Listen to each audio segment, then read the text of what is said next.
It was early morning in the remote mountains of Canada. The kind of quiet that only the wilderness can offer. The air, crisp with the bite of winter, bit at my skin as I stood outside the modest cabin I had rented for the weekend. The ground was covered in a blanket of fresh snow, untouched, pristine, as though nature herself had wiped the slate clean. The landscape, with its towering pines and distant peaks, was breathtaking. But I wasn't seeing it. Not really. My mind was elsewhere, fixed on something else entirely, something that should have been impossible to ignore, but was now an undeniable weight that pressed on my chest, pushing the breath out of me with every passing second. My phone buzzed in my pocket, cutting through the stillness like a knife. I pulled it out, checking the screen. Tyler. I stared at the name for a moment. His name, the son I had raised, worked for, sacrificed everything for, and yet here I was, standing alone in a foreign wilderness, no different from the day I had been abandoned. The betrayal had happened over a week ago, but the sting of it hadn't yet faded. Every day since then, I woke up to the same gnawing emptiness, the same rush of anger that bubbled up like an untamed river. Tyler had left me in the wilderness, thinking I would never survive the winter.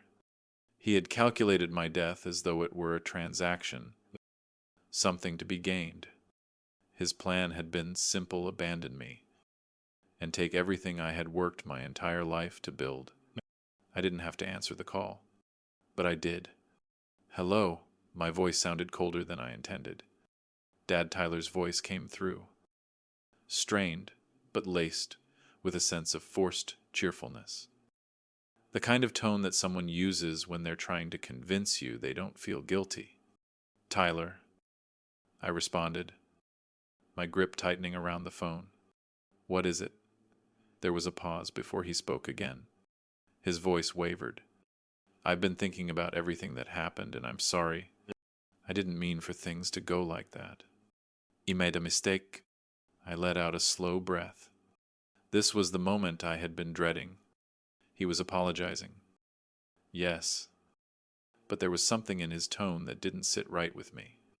Something rehearsed, as though he was reading from a script, trying to sound genuine when I knew that deep down.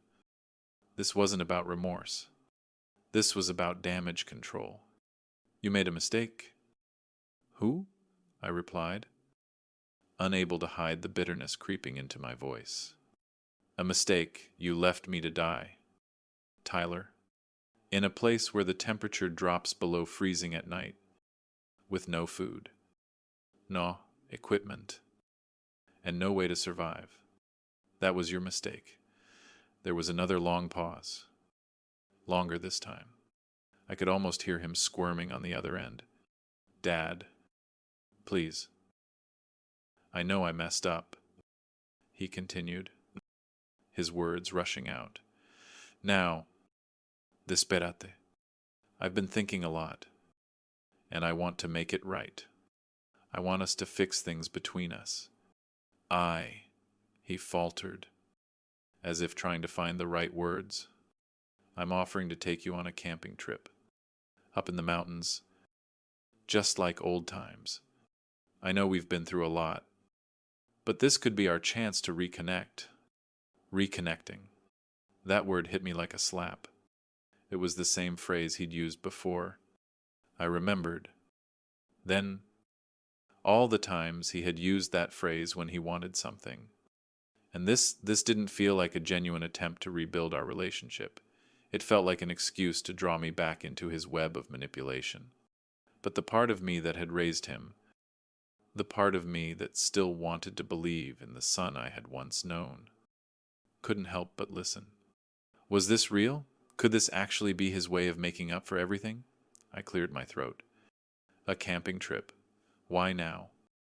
Tyler, you haven't shown interest in the outdoors since high school. And now, after everything that's happened, you suddenly want to spend a few days in the mountains. I could practically hear him scrambling for an answer. It's just, he paused, almost too quickly, then rushed on. It's just that my friends backed out last minute. I've got the tickets already. The permits. The whole package. Everything's paid for. And it expires soon. I don't want it to go to waste. I frowned, my eyes narrowing. I knew this was no coincidence. He'd planned this, just like he had planned everything else, including the betrayal. It was all coming together now. The urgency in his voice, the last-minute nature of his offer. It was all designed to keep me from thinking too clearly, to trap me in a situation where I'd have no time to question him. I let out a quiet sigh. Tyler, you really think this is how it works? You think I'm going to just drop everything and go camping with you because you say you've paid for it? After everything that's happened, you think that's enough? His voice dropped a little, almost pleading now. Dad, this is important to me. Please, just give it a chance. I've already booked everything. The flights are ready, and we're set to leave in 2 days. 2 days. The timing was too perfect. Everything felt too orchestrated. And yet, despite the pit growing in my stomach, I felt something else too, a small glimmer of hope. Was this really his attempt to reconnect? Or was it another one of his schemes to manipulate me into submission? I leaned back in my chair, staring at the snow outside the cabin. The stillness of the moment made everything clearer. I had been giving him everything for years. Money, opportunities, endless chances. But had I been giving him love, true, unconditional love that didn't come with strings attached? All right, I said slowly, my voice a calm mask over the storm that churned inside me. I'll go, but we'll talk more when we get there. About everything. This isn't just going to be a fun trip. Tyler, if this is really your idea of fixing things, we're going to address all of it. There was a brief silence on the other end. And then, as if a great weight had been lifted off his shoulders, Tyler's voice perked up again. Great, I'll send you the details. You'll see. Dad, this is going to be the best trip ever. You won't regret it. I ended the call, feeling a strange mixture of relief and dread. There was no going back now. I had agreed to go, but what was I really agreeing to? Was this a chance for us to mend the fractured bond between father and son? Or was I just stepping into another trap of his making? Either way, I knew I had to go. I had to see for myself what kind of man Tyler had become, and what had happened to the boy I had once known. The glimmer of hope that had briefly sparked in my chest slowly began to flicker out. I didn't want to hope anymore. I couldn't afford to, not with the knowledge that Tyler had already made up his mind about me, about everything. But the world outside remained unchanged. The snow still fell softly. The mountains still loomed in the distance. And as I packed my bag, preparing for the trip that would determine everything, I couldn't shake the feeling that the wilderness was calling this time. For me to face not just the elements, but the reality of who Tyler had become. Before we continue, don't forget to like, share, and subscribe to the channel for more stories and updates. Your support means a lot. As I sat there, staring at the phone in my hand, the last remnants of hope slowly trickled away. I had agreed to the trip. I had agreed to give Tyler another chance to make things right, to give us both the opportunity to rebuild what had been broken over the years. But deep down, I couldn't shake the unsettling feeling that I was walking into another one of his traps. A part of me wondered if this time would be different, if Tyler had truly changed. But another part of me, the one that had seen too many false promises and empty gestures, knew better. The cold air outside the cabin was a biting reminder of the world I had found myself in alone, questioning everything I thought I knew about my own son. Tyler had been my world.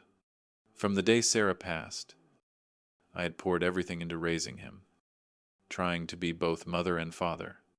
I worked long hours in my shop, sacrificing sleep, time, and health just to ensure that Tyler had everything he needed: a good education, a roof over his head, the best opportunities I could provide. But all of it, every sacrifice, every dollar I'd spent, had led me to this moment. I had thought I was doing the right thing. I thought if I gave him everything, he would understand. He would appreciate it. But I had been wrong. Tyler didn't want my love. He wanted my money. And now, as I stood on the precipice of this ill-fated trip to the wilderness, I knew in my gut that the man I had raised had become someone I no longer recognized. The days passed in a blur. I packed my gear, ensuring that I had everything I might need in the mountains, even though a part of me questioned whether I should be going at all. Should I just cut my losses, leave, and never look back? But I couldn't do that. Not yet.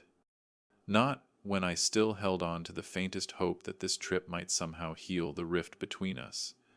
I had tried to ignore the doubts that gnawed at me, telling myself that maybe, just maybe, this would be the moment Tyler came to his senses. But as the day of the trip approached, those doubts grew harder to suppress. I arrived at the airport a few hours early, my nerves a tangled mess. I couldn't shake the feeling that something was off, but I pushed it aside, telling myself that I was overthinking things. When I walked through the terminal, I scanned the crowds, searching for Tyler. My eyes landed on him standing by the gate, his posture too stiff, his smile too wide. It looked different. He looked like a stranger. "Hey!" Tyler greeted me, his voice a little too bright. The eagerness in his tone struck me as forced, like a salesman trying to push a product he didn't believe in. "Tyler," I said, giving him a nod, my voice even, but my heart heavy. "You look excited." "Yeah. I mean, who wouldn't be? This is gonna be great." "Right. Just like old times." His eyes darted around, not meeting mine for more than a second. I couldn't tell if it was nervous energy or something else. I studied him carefully as we made our way to the security checkpoint. He was holding a new backpack, shiny and pristine. The zippers still had the tags on them. Another red flag. I tried not to focus on the unease spreading through me. When we boarded the plane, Tyler immediately took out his phone and started typing. It wasn't unusual for him to be glued to his phone. But this time, something about his fixation bothered me. His fingers were moving too fast, as though he had something to hide. I decided to stay quiet for the moment, choosing to watch him from the corner of my eye instead of confronting him. Throughout the flight, Tyler's conversation shifted from excited chatter about the camping trip to an almost rehearsed attempt at casualness. He asked questions about my military experience, about survival tactics, but there was an edge to his tone, an intensity that felt almost calculating. I wasn't sure if he was genuinely interested or if he was trying to gather information, as if preparing himself for something that was still unclear to me. His questions didn't feel like curiosity. They felt like a test. By the time we landed in Anchorage, I had already made up my mind. I wasn't going to let Tyler off the hook. Not this time. Whatever his plan was, I was going to confront him head on. But as we drove towards the mountains, something strange began to happen. The wilderness, the vast, open expanse that had always been a place of solace for me, started to feel oppressive. I could feel the weight of the trees pressing in on me, the snow-heavy branches blocking out the sunlight, the endless stretch of white that seemed to go on forever.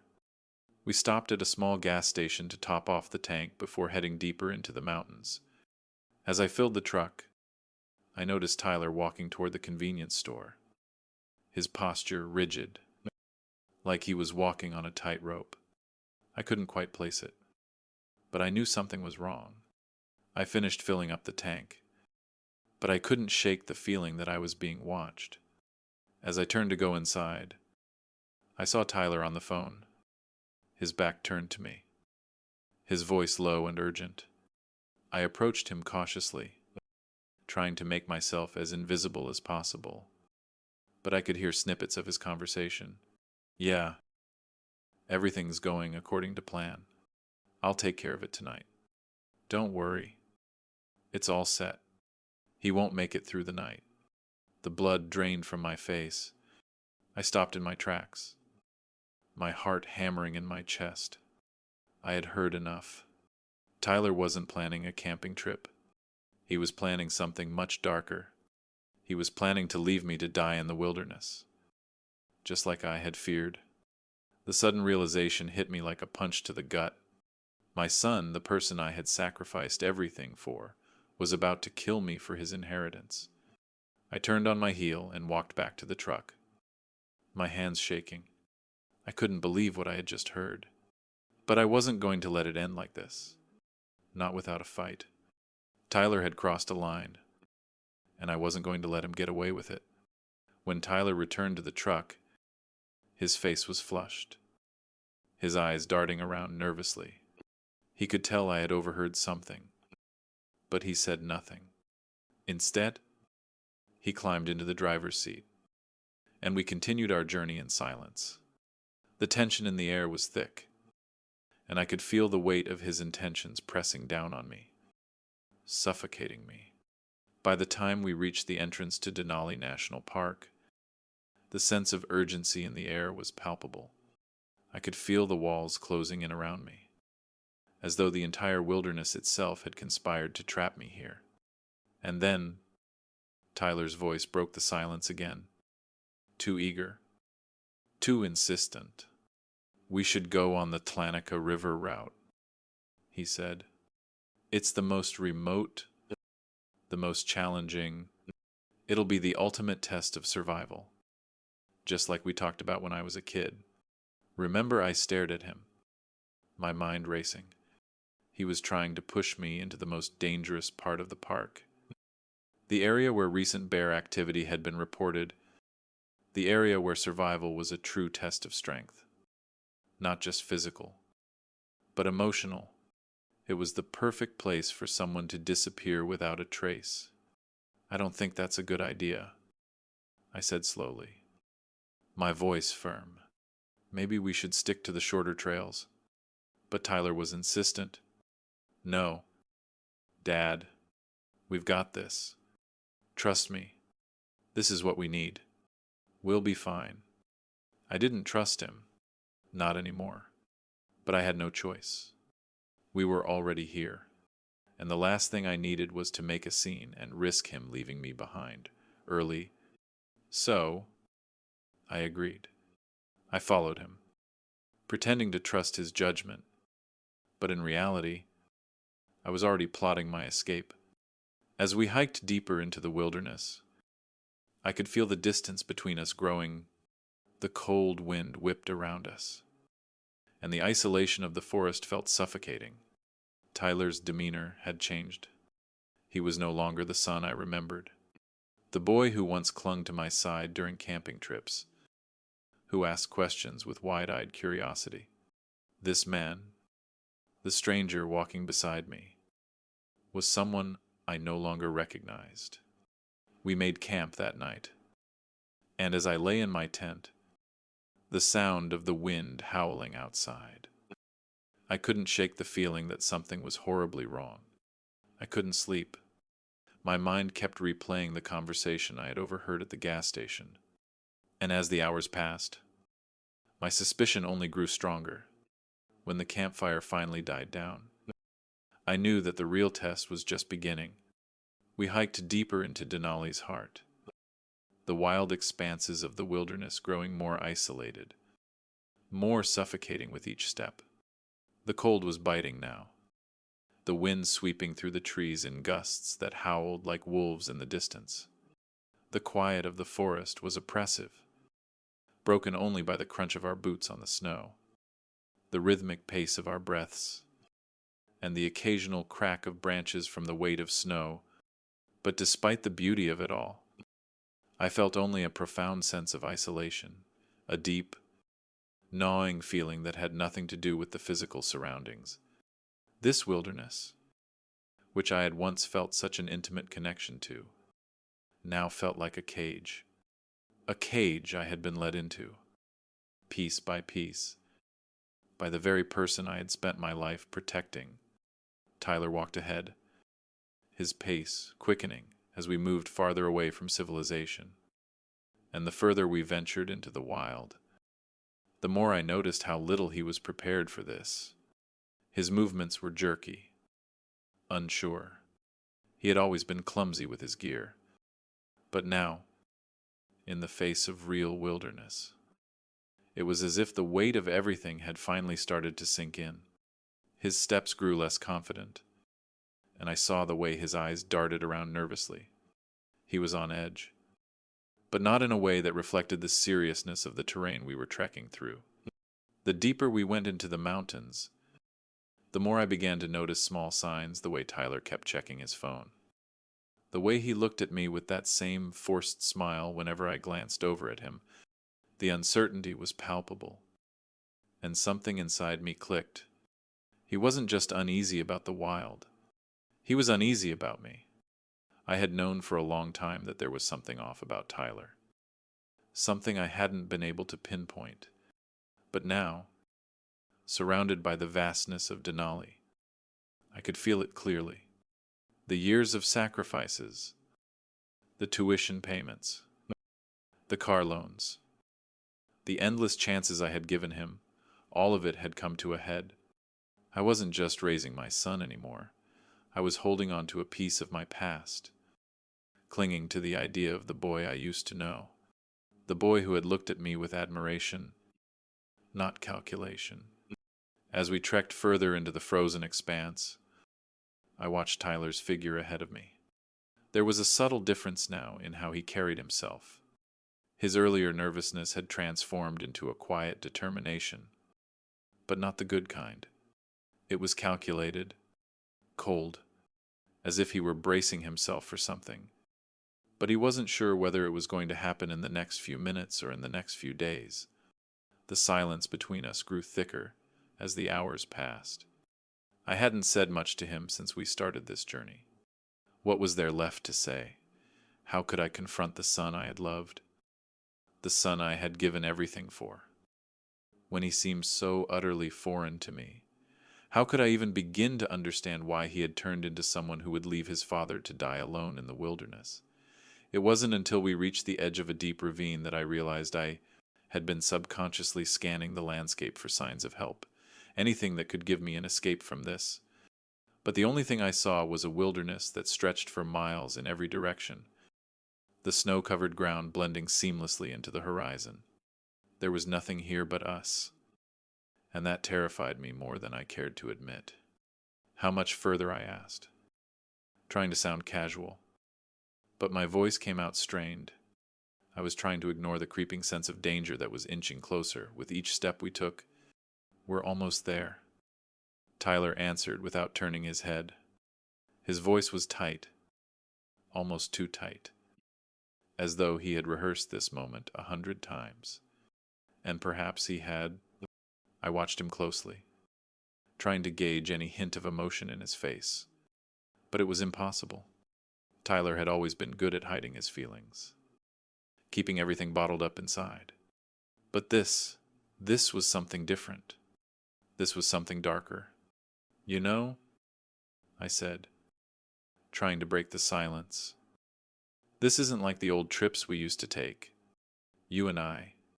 We used to enjoy these trips. Remember the nights by the fire. The stories we'd tell. The way we used to laugh. Until our sides hurt. Tyler didn't respond right away. I could see the tension in his shoulders as he walked ahead of me. his gaze fixed on the path in front of him. Finally, after what felt like an eternity, he spoke. "Yeah, I remember," he said quietly, his voice colder now. "But things change. Right, we can't always live in the past. You should know that by now." The words stung more than I expected. Things change. That was it. That was how he justified everything. His betrayal, his greed, his utter disregard for the man who had sacrificed everything for him. It was all wrapped up in those words. And in that moment, I realized that the son I had raised wasn't coming back.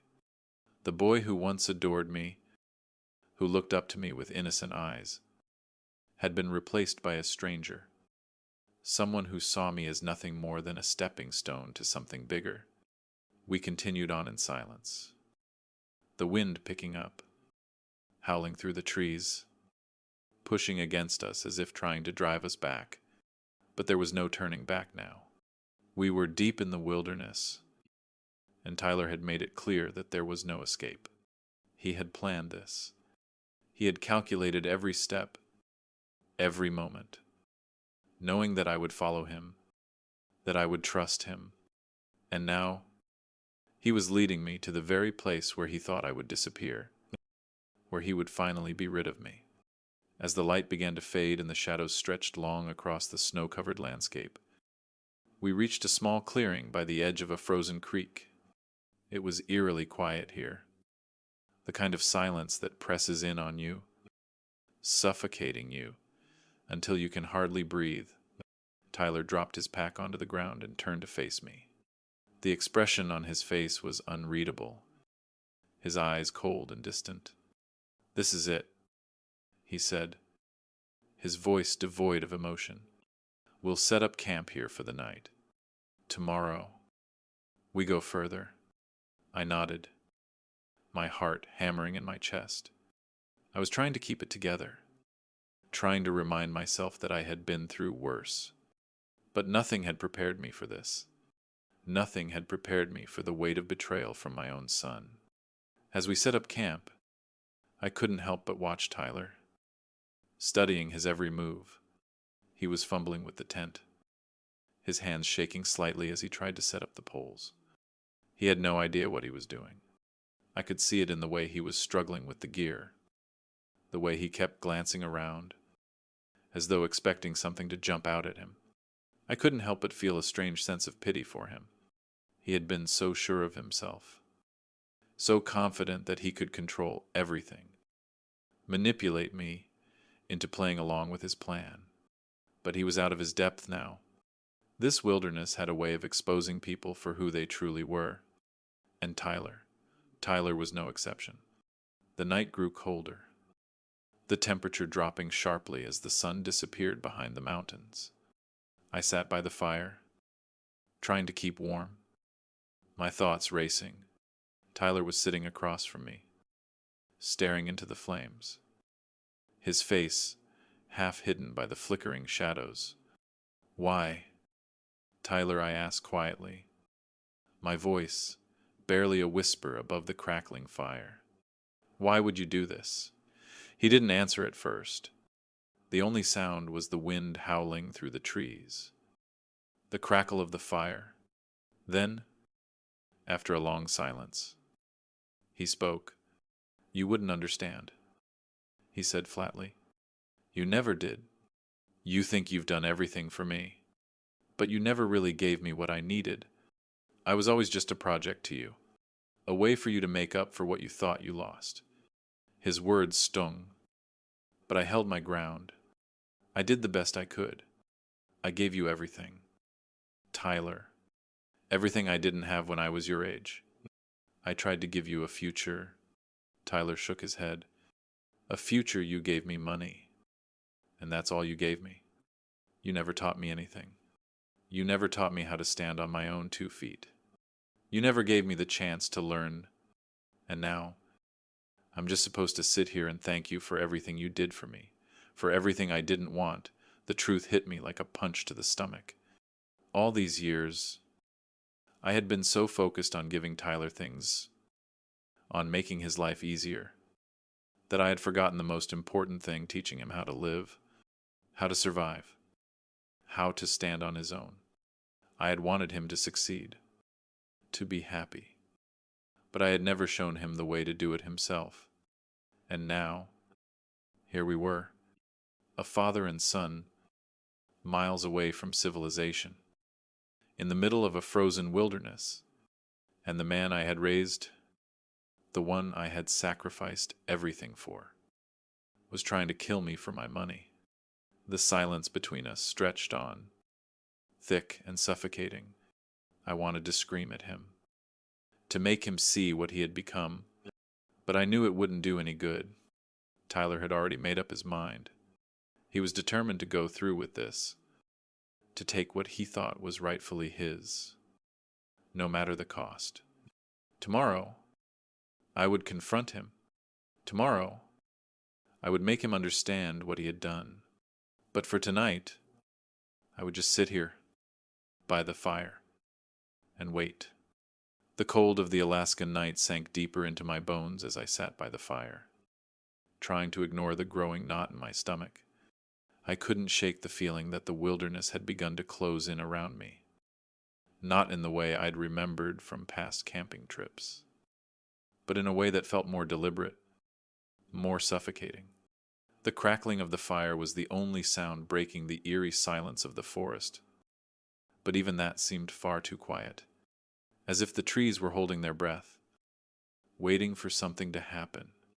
Tyler was across the fire from me, his face half shadowed by the flickering flames. He hadn't spoken since our conversation earlier, and the way he sat, unmoving, his eyes locked on the fire, told me everything I needed to know. This wasn't just a camping trip. This was his plan. His way of taking control of everything I had worked for. His way of putting me in a position where I was completely at his mercy. I glanced at my watch, the time ticking by slowly, almost mockingly.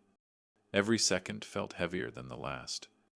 The night seemed to stretch on indefinitely, the wind howling in the trees, the cold pressing in from every direction. I couldn't remember the last time I had felt this helpless, alone. And then Tyler spoke, his voice breaking the silence, like a sharp knife slicing through the air. "Dad," he said quietly, his eyes still fixed on the fire. "You should know that I don't regret what I'm doing." The words hit me harder than I expected. I had been bracing for an admission of guilt, for some sign that he was at least questioning his actions. But instead, he was confirming everything I had feared. There was no remorse in his voice, no hesitation, just cold certainty. I took a deep breath, forcing myself to stay calm. "You don't regret it?" I asked, my voice tight. "After everything I've done for you, everything I've sacrificed, to give you a chance at a better life, and this is what you do in return. You try to kill me for my money." Tyler's eyes flicked to mine, but only for a moment. His gaze was distant, as though he had already mentally moved past this conversation. "You never understood me," he said, his voice flat, devoid of emotion. "You never understood what I needed. All you ever did was give me things, money, opportunities. But you never gave me what I actually wanted. You never gave me control." Control. The word hung in the air between us, heavy with meaning. It was the thing Tyler had always craved, the thing I had never given him. I had tried to protect him from the harshness of the world, tried to shield him from the struggles I had faced growing up. But in doing so, I had made him weak. I had made him dependent on me. And now, in the worst possible way, I was paying the price for it. I didn't want to control you. "Tyler," I said, my voice softening despite myself. "I just wanted to give you the tools to survive, to live your life the right way." Tyler laughed bitterly, the sound sharp and jagged, like broken glass. Live my life the right way, he repeated, as though the words were absurd. You never let me live my life. You never let me make my own choices. You controlled everything, everything about me, about my future. And now you're shocked that I'm taking control back. You're shocked that I'm taking what's mine. His words stung more than I cared to admit, because deep down, I knew he was right. I had tried to protect him, to do everything in my power to give him a better life. But in doing so, I had taken away his agency. I had made him believe that he couldn't stand on his own. And now, here we were, in the wilderness. The place where I had hoped we could reconnect, and he was using it as his final act of defiance. I stood up, my legs stiff from sitting too long, and walked a few paces away from the fire. The cold air stung my face, sharp and biting. But I didn't care. It was nothing compared to the coldness that had settled in my chest. I had always believed that I was doing what was best for Tyler. But now I saw that my efforts had only led to this, to a son who wanted nothing more than to strip everything away from me and claim it as his own. I took a deep breath, trying to steady myself. I couldn't let him win. Not like this. You think you're entitled to everything? Don't you? I asked, my voice shaking with a mix of anger and sadness. You think that because I worked hard for everything I have, it automatically belongs to you. But you're wrong. Tyler, you're so wrong. Tyler didn't respond. He just sat there, his face hidden in the shadows, his eyes cold and unfeeling. He had made his choice.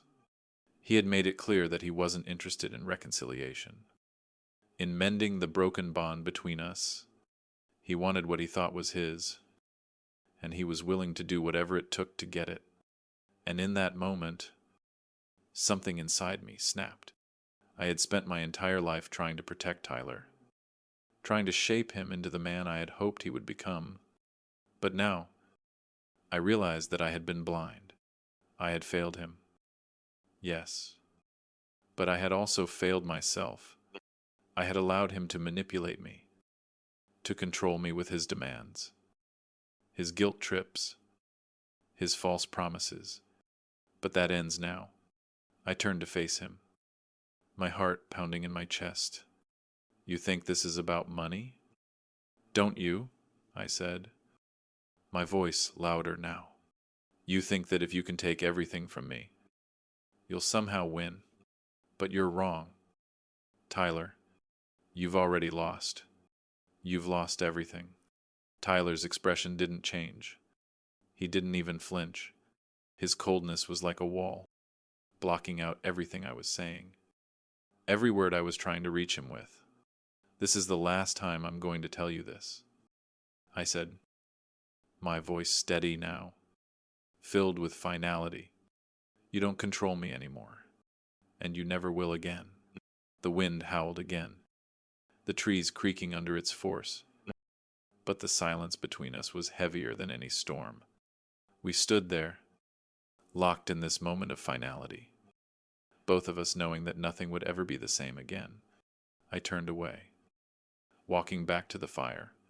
The heat of the flames was a small comfort in the face of the cold that had settled in my soul. But as I sat back down, I couldn't help but wonder how we had gotten here. How had I allowed it to go this far? The fire crackled as I stared into the flames, lost in thought. And then the stillness was broken by a voice that I knew all too well. You're going to die out here, Tyler said, his voice cold and final, like the snap of a branch in the dead of winter. I'm not going to help you survive this. I'm leaving, and when I get back, you'll be gone. You'll be nothing but another dead body in the wilderness. The words stung, but they didn't surprise me. This was it. This was the moment I had been dreading. The moment when I had to face the reality that my son had no intention of helping me, of giving me a chance. He had already made up his mind. He was done with me. And now, I had to figure out how to survive on my own. In a place that wanted nothing more than to swallow me whole, Tyler turned and walked away, disappearing into the darkness of the forest. And I was left there, alone by the fire, with nothing but the crackling flames and the cold, unyielding silence of the wilderness. I couldn't chase after him. Not anymore. I had to accept it. Tyler had made his choice. And now, it was time for me to make mine. I stood up, my knees aching from the cold, and packed up my gear. There was no time to waste. I had to find a way out of here. I had to survive.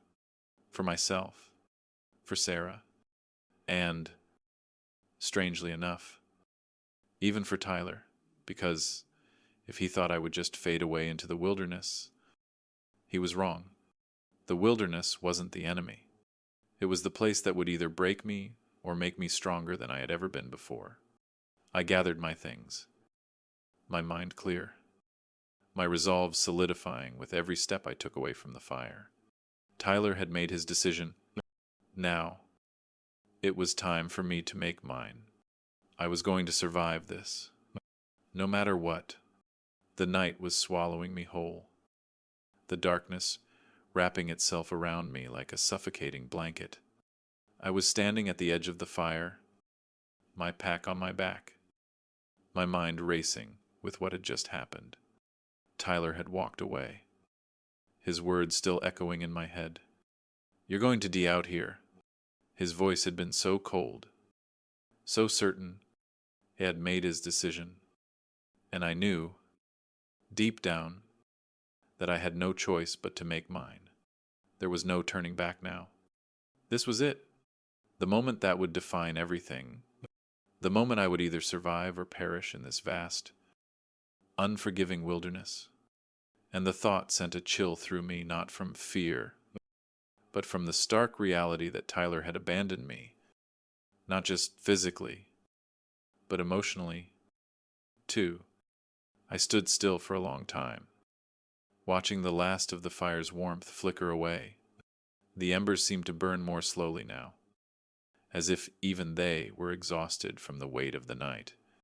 My breath came out in visible puffs of vapor, and I pulled my jacket tighter around me, shivering against the bitter cold.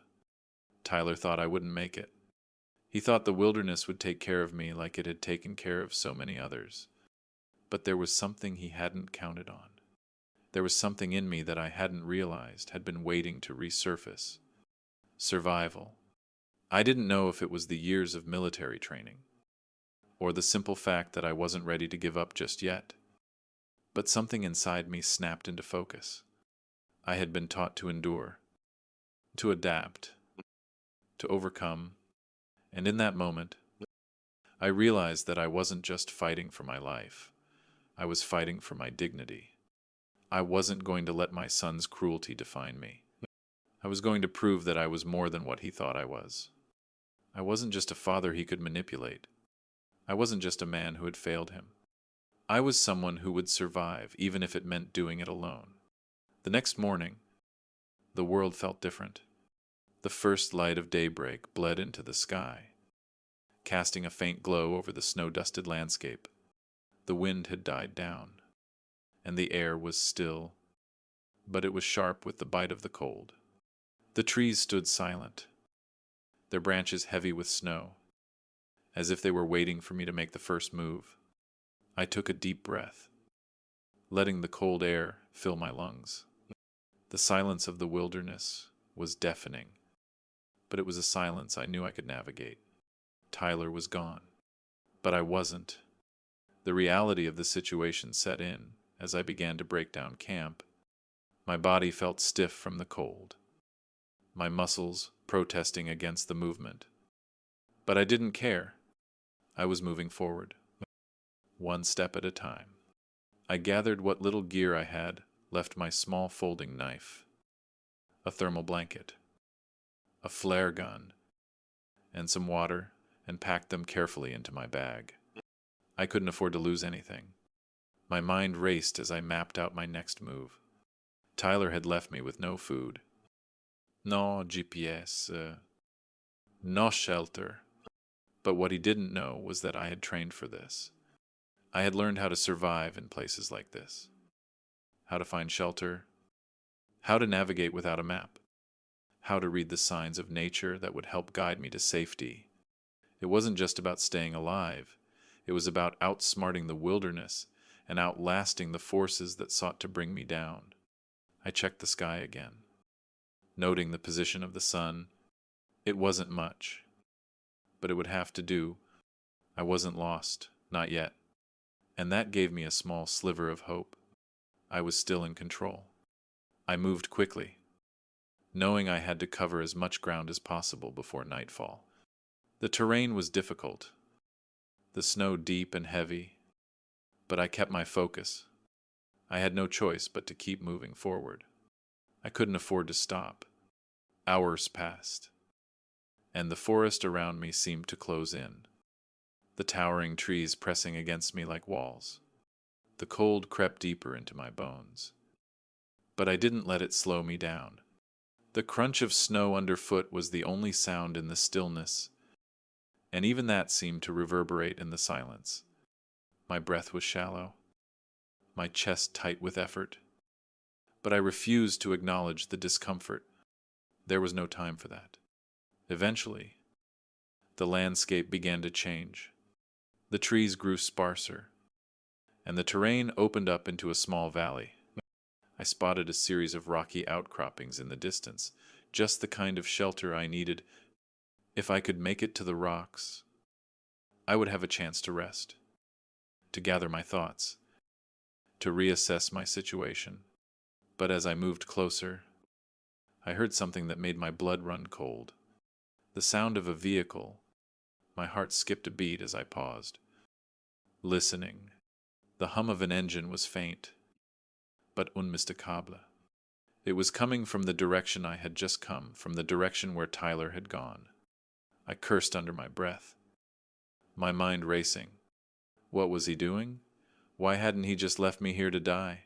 A chill ran down my spine as the possibility hit me. Tyler had come back. He hadn't abandoned me for good. He was watching me, waiting for me to make a mistake, to falter. But I wasn't going to give him that satisfaction. Not now. Not ever. I turned quickly, moving silently through the trees, staying low and keeping my movements calculated. My mind was sharp now, focused solely on survival. I had to get away, had to make sure I wasn't spotted. I couldn't let Tyler see that he had scared me. I wasn't the man he thought I was. I was more. I moved swiftly through the forest, staying to the shadows, my heart pounding in my chest. The sound of the engine grew louder, and I could feel the tension building inside me. It wasn't just Tyler's return. I was worried about it was what he might do next. I reached the rocky outcroppings just as the vehicle came into view. I crouched low, holding my breath, watching as Tyler's truck slowly rolled into the clearing. He didn't stop, but I could see his face through the windshield, his eyes darting around, scanning the area as though searching for something or someone. He wasn't looking for me. I realized he was looking for something else, something he had already taken. My heart sank as I understood what was happening. He wasn't just trying to kill me anymore. He was trying to erase me, to wipe me from his life entirely. And in that moment, everything became clear. Tyler had come back for one reason. Only he wanted to make sure I was truly gone. He wanted to be sure that I couldn't fight back, that I couldn't survive, that I wouldn't be there to stop him from taking everything he thought he was owed. But I wasn't going to let him win. I wasn't going to let him steal my future or my life, not when I still had the strength to fight. I waited until the truck was out of sight before I moved again, my steps deliberate and sure. I had to keep moving, keep ahead of him. I couldn't let him get the upper hand. The sun was beginning to set, casting long shadows across the valley. The cold was biting now, and I knew I had to find shelter soon. But I had learned long ago that survival wasn't just about physical strength, it was about resilience, about not giving in, about refusing to accept defeat. And as I trudged through the snow, the pain in my legs, the fatigue in my body, all of it seemed to fade into the background, because in that moment, all I could think about was survival. And I wasn't ready to give up. Not yet. Not when there was still a chance to outlast him. I had come this far, and I wasn't about to let Tyler's betrayal be the end of me. The night had come. The snow was falling heavier now, the blanket of white stretching endlessly across the wilderness. The world was silent, save for the occasional crack of a distant tree under the weight of the snow. I was standing on the edge of a cliff, looking out over a valley below, the dark expanse of Denali's Wild Heart stretching before me like an ocean of ice and rock. The air was sharp, biting through my jacket, seeping into my bones. But I didn't care about the cold anymore. I had stopped caring about a lot of things the moment I realized what Tyler had done.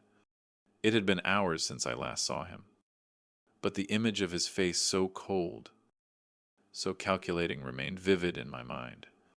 The truck, the search, his casual disregard for my survival. It had all been part of a twisted plan. He thought I wouldn't make it. He thought I'd be gone by now, lost in the wilderness, swallowed by the very thing that was meant to be our escape. But I wasn't going to let him have that victory, not when I had made it this far. Tyler thought I was weak. He thought he had me cornered, trapped by the isolation of this place, by the endless miles of wilderness between me and any semblance of safety. But the wilderness wasn't my enemy. It was the only ally I had left. I continued moving through the trees, my boots crunching in the snow as I made my way down the narrow trail that wound through the valley. The night was deepening, and the shadows of the forest stretched long across the ground, like dark hands reaching out to pull me back into the darkness. But I refused to stop. I had no intention of letting Tyler or anyone dictate my fate. There was no map to guide me, no clear path forward. But I had learned to read the land, to trust my instincts, to find my way in the chaos. The cold was numbing, but my body was alert, every nerve wired to survive. I knew that if I stopped now, if I let myself succumb to the exhaustion that was creeping in, I would be finished. So I kept moving. The trees thinned out as I made my way deeper into the valley. The landscape began to change, the snow-covered pines giving way to jagged rocks and barren ground. I could see the moon rising, casting a pale light over the icy landscape. It was beautiful in its starkness, but it was also a reminder of how unforgiving this place could be. My hands were raw from the cold, my breath coming in shallow gasps. But I pushed on. The road ahead was uncertain, and I knew it was only a matter of time before Tyler realized I had gotten away. The thought of him coming back to finish what he had started made my blood run cold. But there was no turning back. There was only forward. I knew I had to find shelter soon. The temperature was dropping fast, and without it, I would be dead by morning. I had to get to higher ground, to find a place where I could make a stand. A place where I could hide long enough to figure out my next move. And then I saw it. A small cabin, tucked away in the distance, barely visible through the trees. My heart skipped a beat. It was exactly what I needed. A place to rest, to regroup, and to plan my next step. The cabin was my only chance. I quickened my pace, my legs burning with the effort, my breath coming in ragged bursts. The wind picked up again, swirling the snow around me. But I didn't care. I was too close. As I approached the cabin, I saw that it was old. The wooden beams weathered and worn from years of exposure to the elements. but it was solid, and it would provide the shelter I desperately needed. I checked around quickly, making sure no one was nearby, before slipping inside through the broken door. The inside of the cabin was cold and musty, the air thick with the smell of mildew and old wood, but it was shelter. I set my bag down and immediately started to build a fire. I knew it was risky to make myself visible, but I couldn't afford to freeze to death. I needed warmth. I needed to think. As the fire crackled to life, I sank down onto the floor, leaning against the wall. The warmth began to seep into my frozen limbs, and I let out a slow breath. I was still alive, still here, but I knew this wasn't over, not by a long shot. Hours passed as I sat in the dim light of the fire, my mind racing. Tula had left me behind. He had abandoned me to die. But that wasn't the end of it. He was still out there, still looking for me, and he would come back. I had no doubt about that. But when he did, I would be ready. I had learned too much about myself in the past few hours to let him take everything from me. This was my fight now, and I wasn't going to lose. I checked the flare gun in my pack, making sure it was loaded and ready. I had a few supplies left, but I knew I couldn't rely on them for long. The wilderness was vast, and I had no way of knowing how long it would take for someone to find me, if anyone even cared enough to do so. But I had to keep moving. I couldn't stay in the cabin forever. Tyler would find it eventually, and when he did, I couldn't be there. I grabbed my pack and started to move again, my steps slow but deliberate. The fire had warmed me, but I knew the cold was still there, lurking in the air, waiting for me to falter. But I couldn't afford to falter. I had to keep going. The night was dark, the moon barely visible behind a veil of clouds. But I pressed on, navigating the rocky terrain with careful steps. My mind was focused, sharp. Despite the exhaustion that was threatening to overtake me, Tyler had made a mistake by thinking he could leave me behind. He had underestimated me. He had underestimated my will to survive. I didn't know how long I had been walking, but the exhaustion in my legs was starting to settle in. I needed to find water soon, or I would be in serious trouble. But the land around me was barren, the trees sparse, and the ground rough. I knew I was getting closer to the edge of the valley, but I also knew that once I reached the cliffs, there would be nowhere else to go. I needed to be ready for whatever came next, and I needed to be ready to face Tyler. The next few hours were a blur. I kept moving, my eyes scanning the landscape for any sign of civilization, but the wilderness remained as unforgiving as ever. It wasn't until I reached a small creek that I realized just how desperate my situation had become. The water was freezing, but it was water, and I drank deeply, filling my bottle as quickly as I could. I knew that without it, I wouldn't last long in this place. But as I crouched by the creek, my senses sharpened. I wasn't alone. I heard a noise, a rustling in the trees behind me. My body froze, the blood in my veins turning to ice. My hand instinctively went to the flare gun in my bag. But I didn't draw it. Not yet. I listened carefully, the noise growing louder, closer. Then I heard a voice. It was low, almost a whisper, but it was unmistakable. "Come out, old man. You can't hide forever. Tyler." I closed my eyes for a brief moment, steadying myself. This was it, the moment I had been preparing for. I turned slowly, standing to my feet, facing the trees. And there he was, Tyler. His face was hard, his eyes cold and empty. He was standing there, just a few yards away, a rifle slung over his shoulder. "You really thought you could survive, didn't you?" he said, his voice carrying a mixture of amusement and something darker. You really thought you could outrun me. But I know you better than you know yourself. I didn't flinch. I didn't move. This was it. The final test. And I was ready. The moment Tyler stepped into the clearing, the weight of everything came crashing down on me. The fire I had ignited earlier was still burning low, casting flickering shadows against the trees. The distant howl of the wind was the only sound, mingling with the blood pounding in my ears. My fingers tightened around the flare gun I had been clutching instinctively. The cold in my bones wasn't from the air anymore. It was something deeper, something more unsettling. Tyler's face was different now. It wasn't the face of the son I had raised, the boy I had held when he was just a child, when I had promised Sarah on her deathbed that I would protect him no matter what.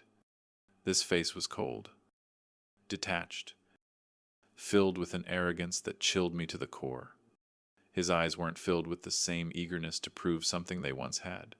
No, there was a coldness in them now, a calculation that betrayed every shred of affection I had once believed existed between us. His voice came next, low and measured. You should have stayed down. Dad, you should have just stayed in the wilderness where you belonged. But you didn't. You had to survive. And for what? So you could keep holding on to things you don't even deserve. The words hung in the air like a poison. I could feel my chest tighten with the weight of them. But I refused to let him see my weakness. I wasn't going to show him that I still cared. Not when he had already made it so clear that he didn't care about me. I wasn't going to give him the satisfaction of seeing me break. I took a slow breath, steadying my pulse. My hand never left the flare gun. But I didn't point it at him yet. There was still time to choose my next move. There was still time to outsmart him. You think I don't deserve it? I asked. My voice, quiet, but firm. You think I don't deserve everything I've worked for? Tyler laughed. A hollow, humorless laugh that made my skin crawl. Deserve it? You don't even know what it means to deserve something. You spent your life building a fortune and giving me everything. But you didn't teach me how to survive. You didn't teach me how to stand on my own. You just kept handing me things, hoping I'd turn out the way you wanted me to. And now, I'm done. I'm taking it all. His words were like nails on a chalkboard, scraping away every ounce of compassion I still had left. But they weren't just words. They were the culmination of years of manipulation, of me trying to buy his love, his respect, his trust. I had failed him. But in doing so, I had failed myself as well. I had allowed him to believe that everything could be bought, that love could be earned through things, through money, through material comforts. I had been wrong. You've already taken it all. Haven't you? I said, my voice hardening. But you don't realize, Tyler, that everything you've taken has no meaning. It doesn't make you a man. It doesn't make you strong. It makes you weak. You're running from the one thing that could make you truly strong: responsibility. And you're too blind to see it. Tyler's face darkened at my words, his jaw tightening in frustration. He stepped closer, his hand resting on the rifle slung over his shoulder. You have no idea what you're talking about. He spat, his voice rising. I didn't ask for your charity. I didn't ask for your help. But you kept forcing it on me. Kept trying to mold me into someone I'm not. I'm not you. Dad, I don't need you. And now, I'm going to take what's mine. And there's nothing you can do to stop me. His words stung.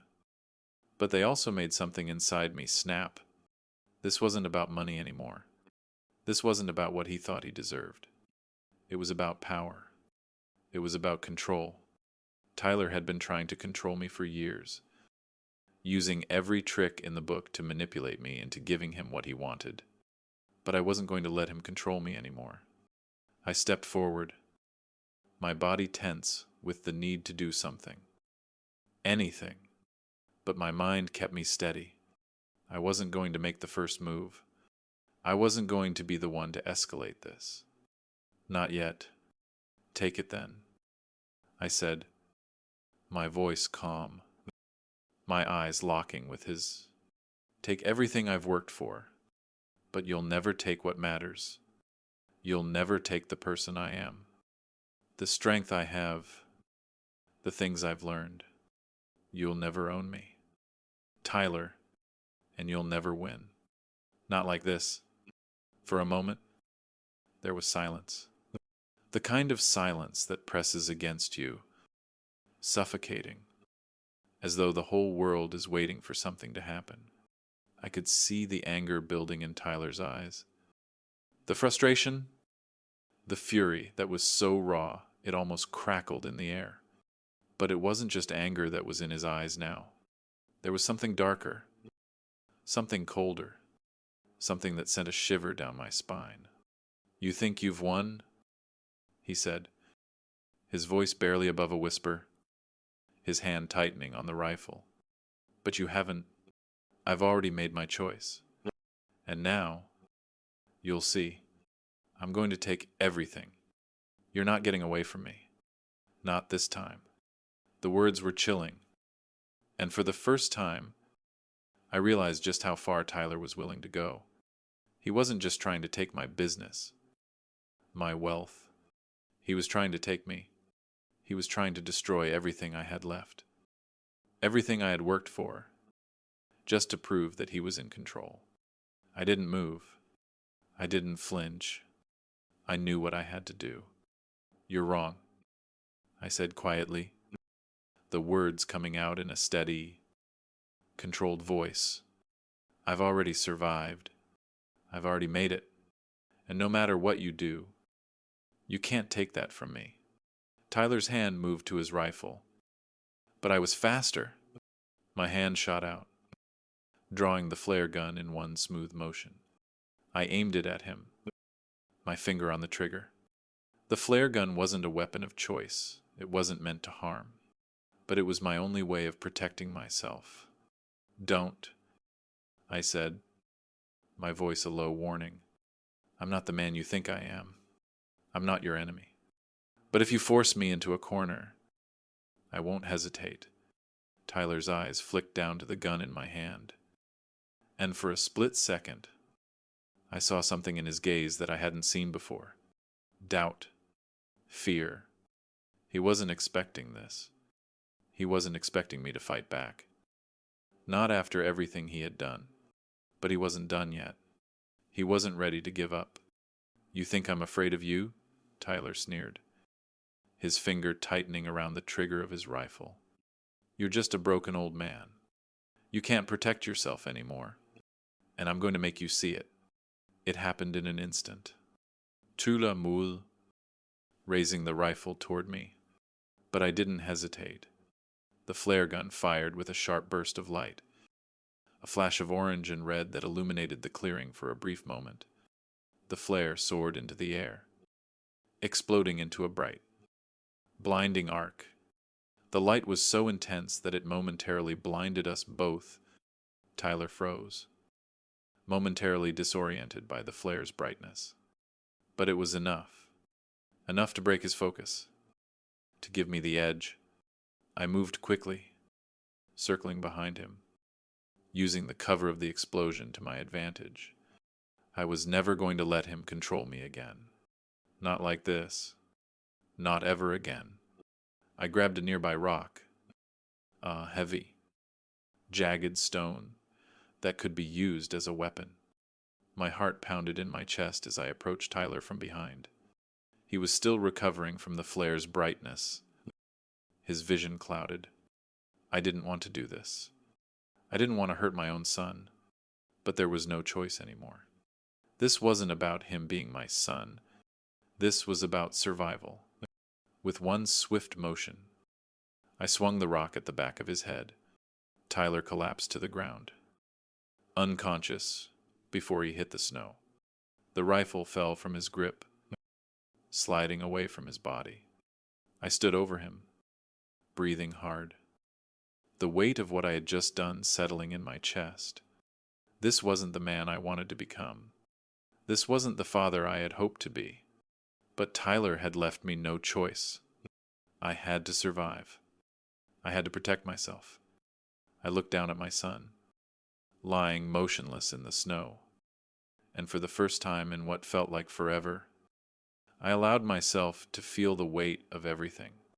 The betrayal, the pain, the loss, but it was done now. Tyler had made his choice, and I had made mine. And in this moment, all I could do was keep moving forward. The silence that fell after the flare had faded was almost unbearable. I stood over Tyler, my heart pounding in my chest, still trying to process what had just happened.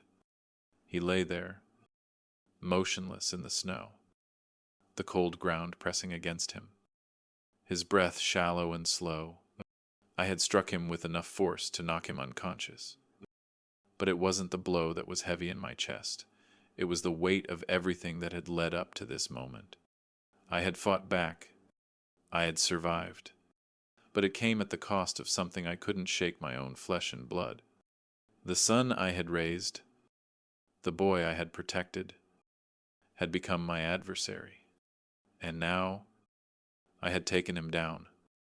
Not just to defend myself, but to ensure that I wouldn't be destroyed by the very person I had sacrificed my entire life for.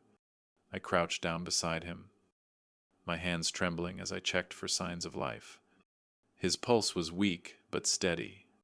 Relief washed over me. But it didn't last long. This wasn't over yet. There was still so much to do. Tyler wasn't dead.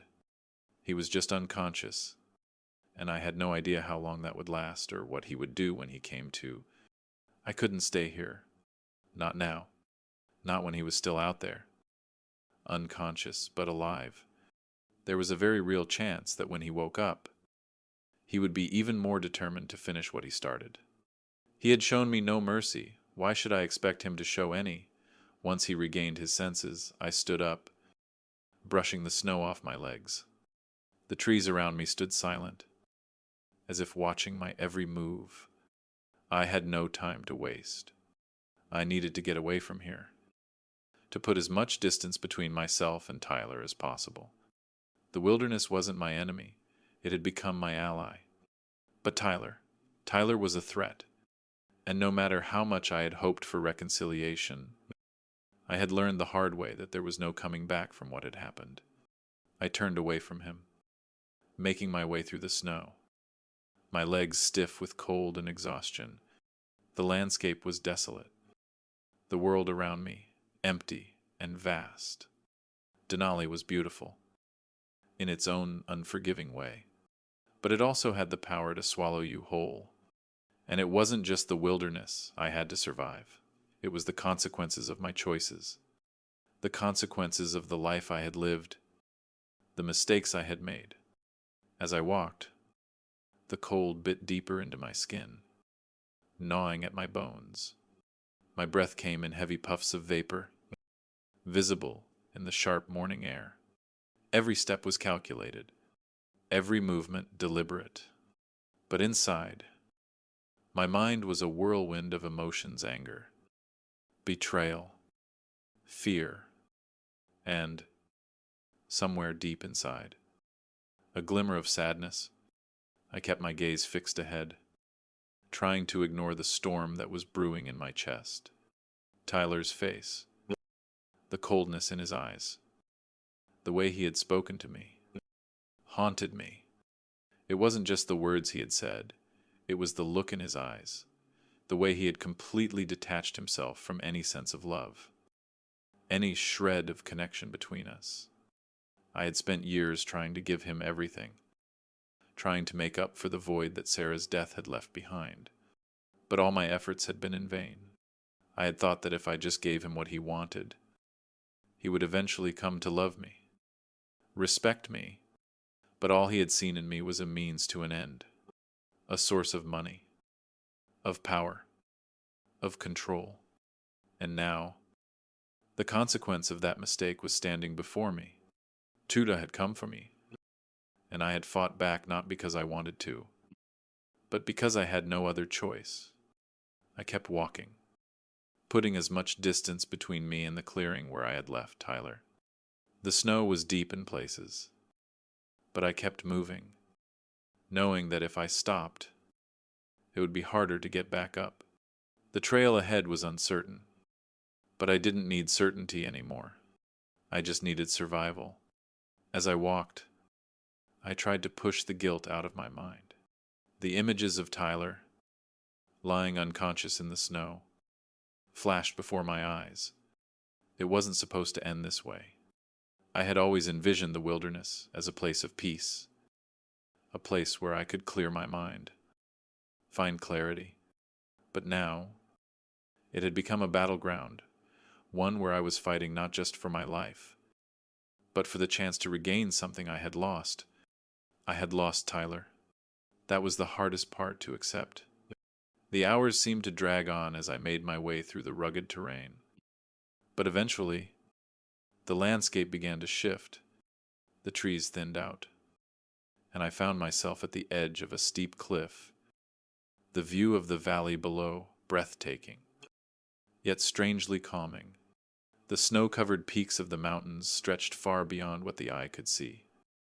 And for a brief moment, I allowed myself to take it all in. This was what I had always loved about the wilderness: the vastness, the freedom, the raw beauty of it.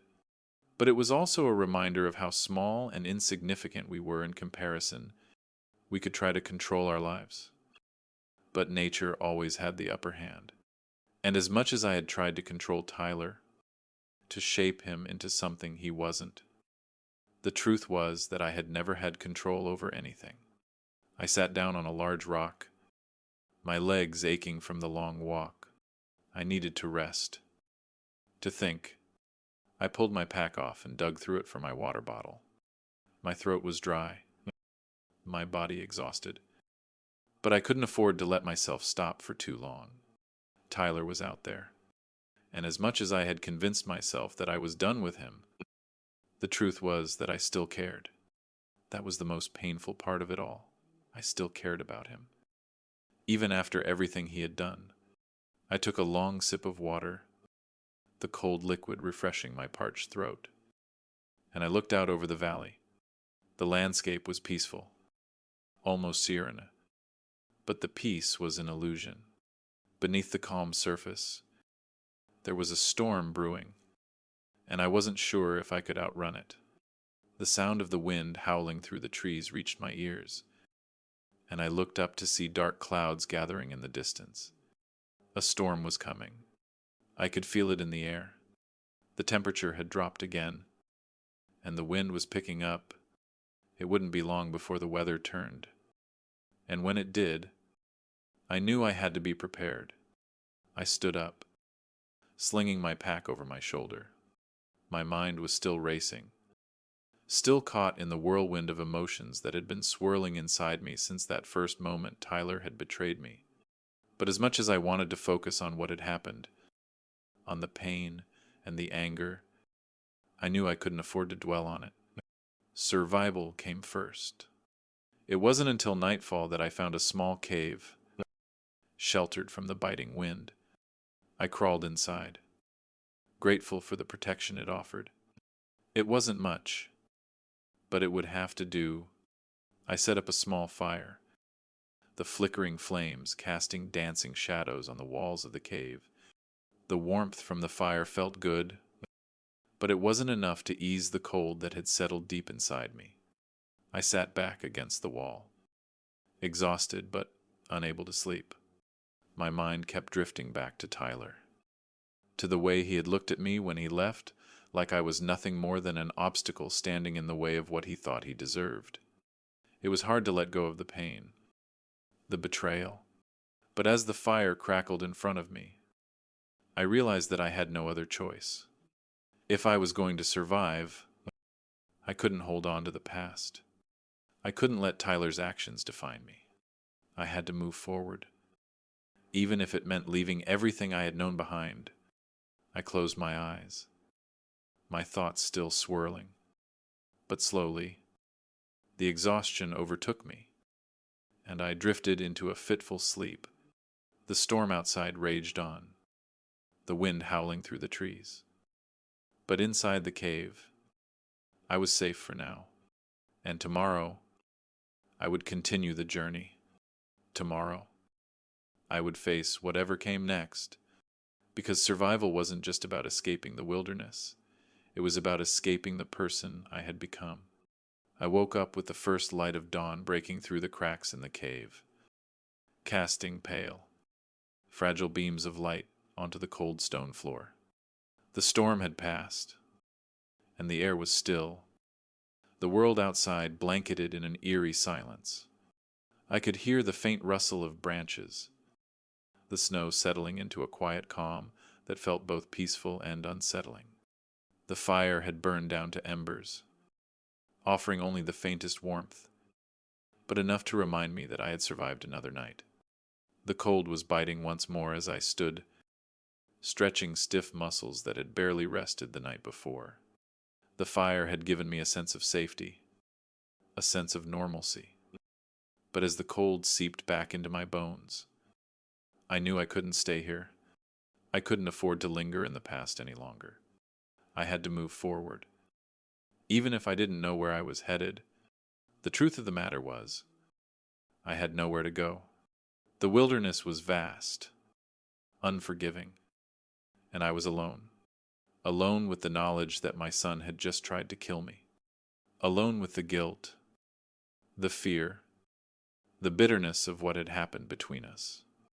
But despite it all, I wasn't ready to give up. I packed up my gear quickly, strapping on my boots and adjusting my backpack. The day was beginning to brighten, but I could feel the weight of the decision I had made yesterday pressing on my shoulders. Tyler, my son, was still out there, and as much as I wanted to believe that he had given up, the cold truth was that I couldn't trust him anymore. Not after what had happened. Not after everything he had shown me. The storm had cleared, but the world still felt like it was holding its breath. I looked out at the valley before me. The same vast expanse of snow and ice that had once felt like a refuge now felt like a prison. There was no path laid out for me. No clear direction. But I had no choice. I had to keep moving.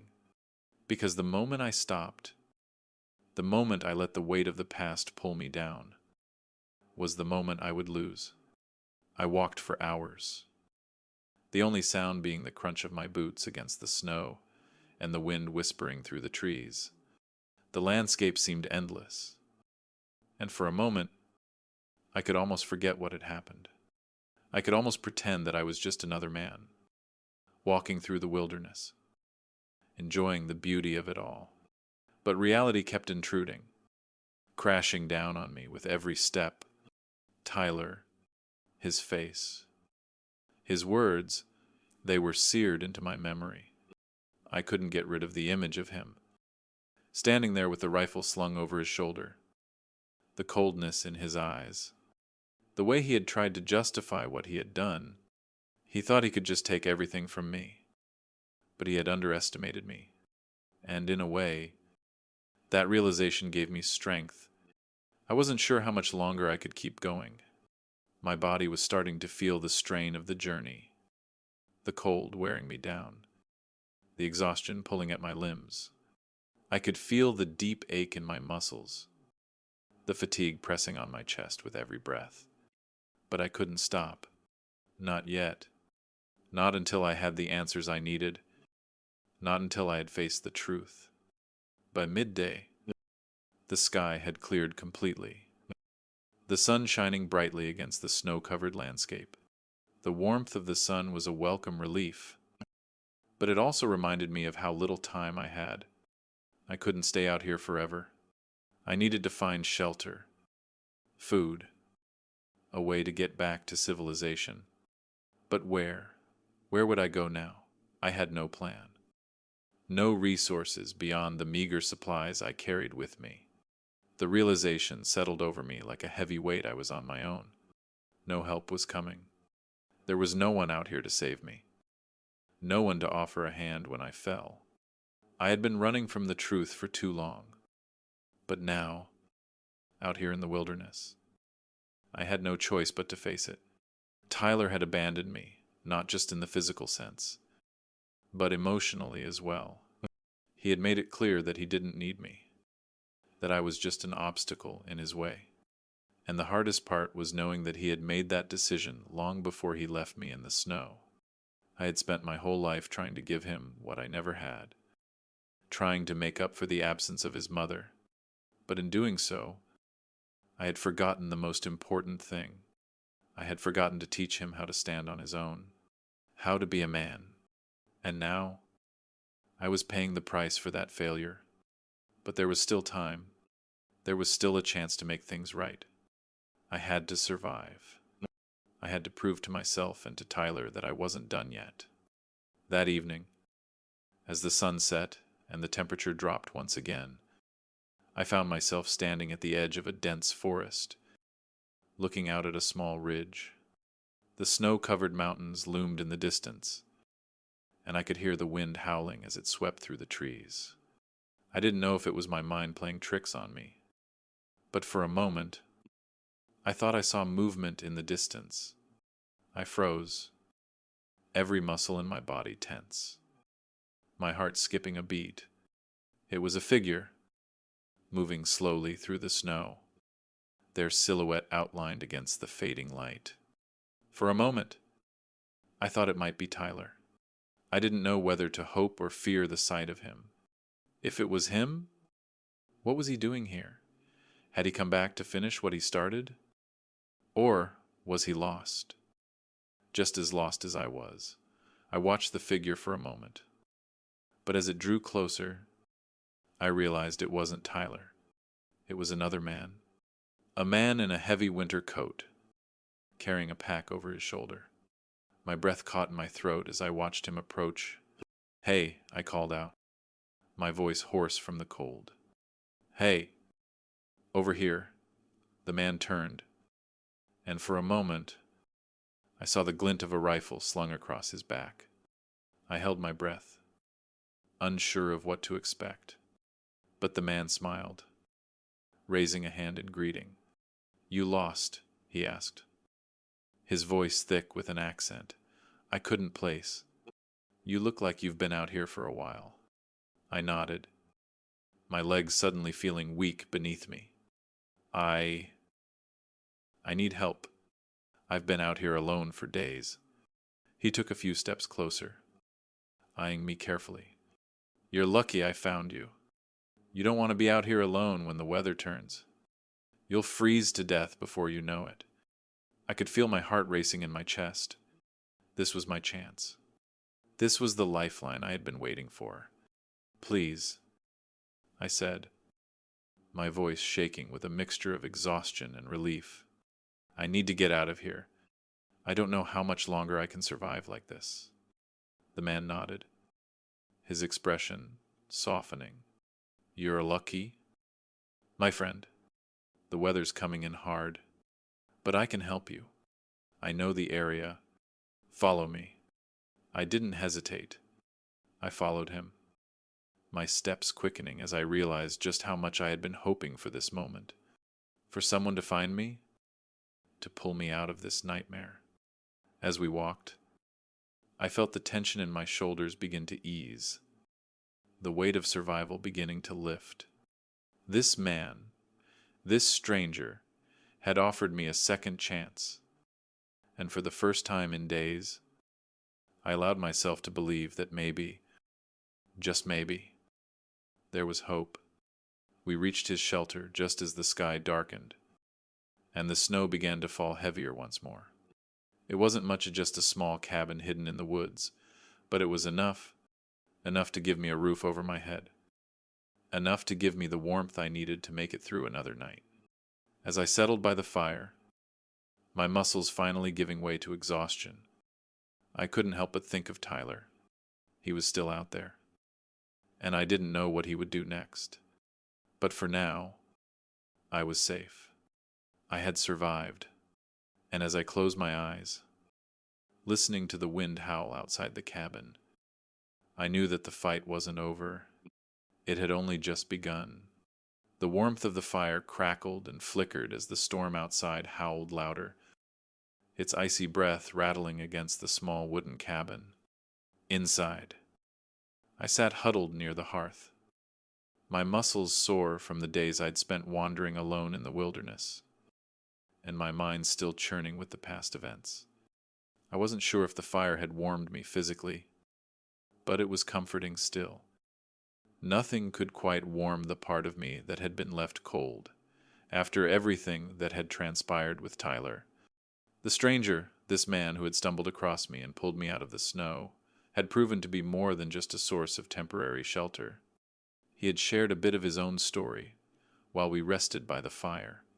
His name was Liam, a local who had spent years hiking these mountains and knew the land like the back of his hand. He had recognized the signs of someone in distress, someone who had been out too long, too exposed to the elements. But as I listened to his stories about the wilderness, something tugged at me, something inside my chest that wouldn't let go. I realized then that this wasn't just a place where I had wandered in search of survival. It was a place that had stripped away the last of my illusions.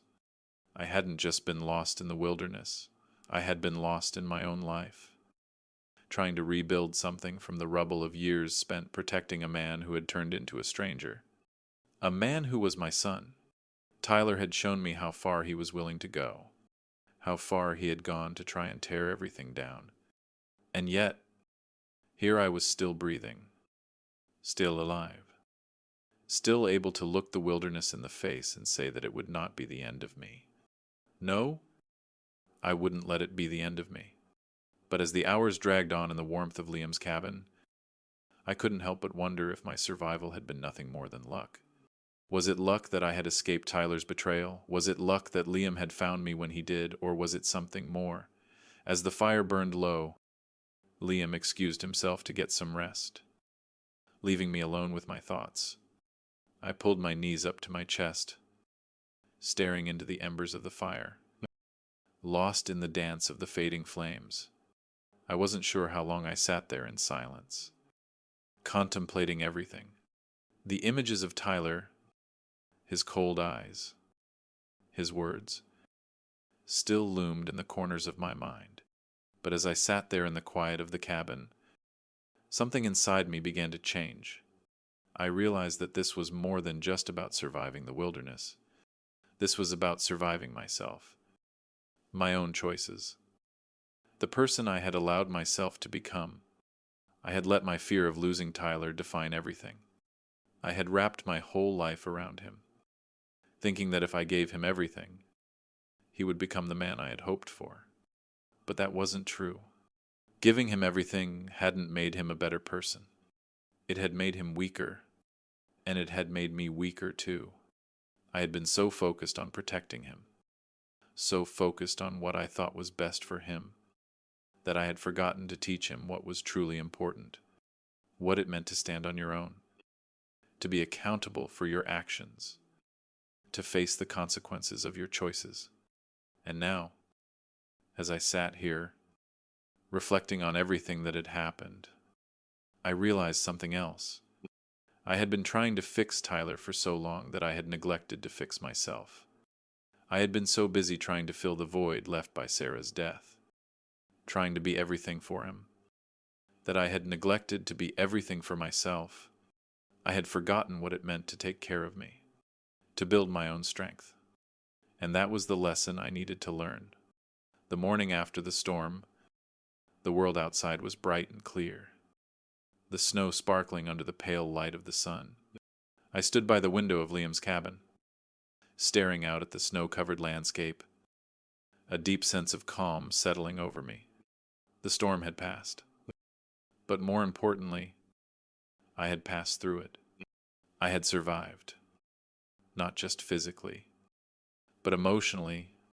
Liam had been kind enough to offer me a route back to the nearest town, a place where I could get help, rest, and figure out what came next.